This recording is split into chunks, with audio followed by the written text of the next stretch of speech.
2021년 4월 11일 부활 제2주일 곧 하느님의 자비주일 제1독서 사도행전 4장 32절에서 35절의 말씀입니다. 신자들의 공동체는 한 마음 한 뜻이 되어 아무도 자기 소유를 자기 것이라 하지 않고 모든 것을 공동으로 소유하였다. 사도들은 큰 능력으로 주 예수님의 부활을 증언하였고 모두 큰 은총을 드렸다. 그들 가운데에는 궁핍한 사람이 하나도 없었다. 땅이나 집을 소유한 사람은 그것을 팔아서 받은 돈을 가져다가 사도들의 발 앞에 놓고 저마다 필요한 만큼 나누어 받곤 하였다. 주님의 말씀입니다. 제2독서 요한 1서 5장 1절에서 6절의 말씀입니다. 사랑하는 여러분, 예수님께서 그리스도이심을 믿는 사람은 모두 하느님에게서 태어났습니다. 아버지를 사랑하는 사람은 모두 그 자녀도 사랑합니다. 우리가 하느님을 사랑하고 그분의 계명을 실천하면 그로써 우리가 하느님의 자녀들을 사랑한다는 것을 알게 됩니다. 하느님을 사랑하는 것은 바로 그분의 계명을 지키는 것입니다. 그리고 그분의 계명은 힘겹지 않습니다. 하느님에게서 태어난 사람은 모두 세상을 이기기 때문입니다. 세상을 이긴 그 승리는 바로 우리 믿음의 승리입니다. 세상을 이기는 사람은 누구입니까?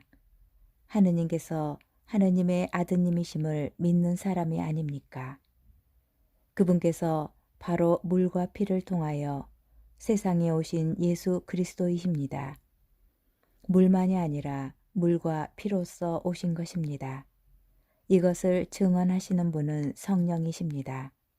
성령은 곧 진리이십니다.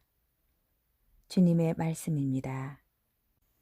복음 요한복음 20장 19절에서 31절의 말씀입니다. 그날 곧 주간 첫날 저녁이 되자 제자들은 유다인들이 두려워 문을 모두 잠가놓고 있었다.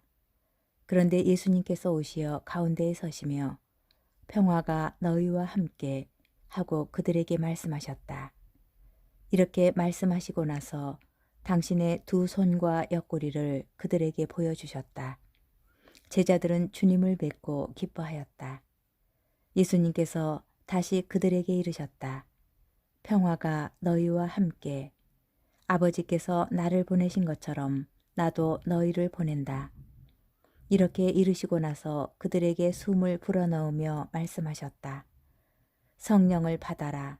너희가 누구의 죄든지 용서해주면 그가 용서를 받을 것이고 그대로 두면 그대로 남아있을 것이다. 12 제자 가운데 하나로서 쌍둥이라고 불리는 토마스는 예수님께서 오셨을 때에 그들과 함께 있지 않았다. 그래서 다른 제자들이 그에게 우리는 주님을 배웠소 하고 말하였다. 그러나 토마스는 그들에게 나는 그분의 손에 있는 못자국을 직접 보고 그 못자국에 내 손가락을 넣어보고 또 그분 옆구리에 내 손을 넣어보지 않고는 결코 믿지 못하겠소 하고 말하였다. 여드레 뒤에 제자들이 다시 집안에 모여 있었는데 토마스도 그들과 함께 있었다. 문이 다 잠겨 있었는데도 예수님께서 오시어 가운데에 서시며 평화가 너희와 함께 하고 말씀하셨다. 그러고 나서 토마스에게 이르셨다. 내 손가락을 여기 대보고 내 손을 보아라. 내 손을 뻗어 내 옆구리에 넣어 보아라. 그리고 의심을 버리고 믿어라. 토마스가 예수님께 대답하였다. 저희 주님, 저의 하느님. 그러자 예수님께서 토마스에게 말씀하셨다. 너는 나를 보고서야 믿느냐? 보지 않고도 믿는 사람은 행복하다. 예수님께서는 이 책에 기록되지 않은 다른 많은 표징도 제자들 앞에서 일으키셨다. 이것들을 기록한 목적은 예수님께서 메시아시며 하느님의 아드님이심을 여러분이 믿고 또 그렇게 믿어서 그분의 이름으로 생명을 얻게 하려는 것이다. 주님의 말씀입니다. 오늘의 묵상. 오늘은 하느님의 자비주일입니다. 자비는 크게 사랑하고 가엾게 여김으로 성경에서는 가엾이 여기다로 자주 표현됩니다. 가엾이 여기다는 그리스어로 스플랑크니조마이인데 5장 6부 곧 창자 등을 뜻하는 단어에서 파생된 말입니다. 그래서 자비는 애끓는 마음, 단장의 슬픔이라고 말할 수 있습니다. 이 자비의 마음을 아주 잘 나타내는 예수님의 가르침이 있습니다. 착한 사마리아인의 이야기에서 강도를 만나 초주검이 된 사람을 보고 가던 길을 멈추고 그를 살피는 사마리아인의 마음입니다.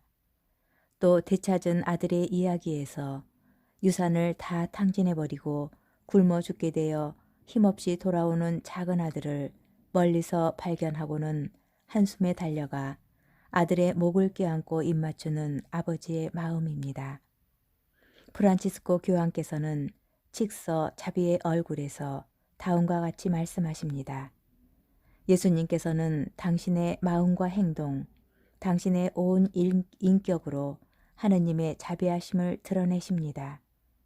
자비는 하느님과 사람을 이어주는 길이 되어 우리가 죄인임에도 영원히 사랑받으리라는 희망을 품게 해줍니다.